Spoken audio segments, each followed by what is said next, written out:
আসসালামু আলাইকুম। আশা করি সবাই ভালো আছেন আর আমিও ভালো আছি। আজকে আমাদের বাড়ির সব সদস্যরা বলতেছে আপু আপনি হাতে মুড়ি মাখানো খাবো, তাই আমার ছেলের দিয়ে মশলা আনাইলাম। এখন মশলা গিলা মাখাইতেছি সবাই মিলে।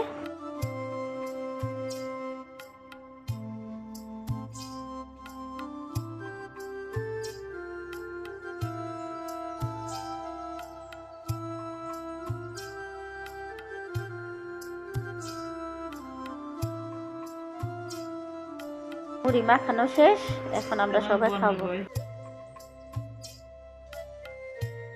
আমরা গরিব জনতা পাঠি মুড়ি দিয়ে পাটি করতেছি। একসাথে সবাই খাওয়া দাওয়া করলে অনেক ভালো লাগে, তাই খাইতেছি। আমাদের চ্যানেলটা যদি সবার কাছে ভালো লেগে থাকে তাই লাইক কমেন্ট সাবস্ক্রাইব করে দিবেন, আমাদের জন্য দোয়া করবেন।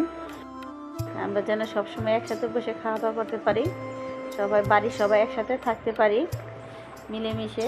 সব আমাদের বাড়ির লোক, বাহিরে কোনো মানুষ নাই, সব আমাদের ছোট বোন। আল্লাহ হাফেজ।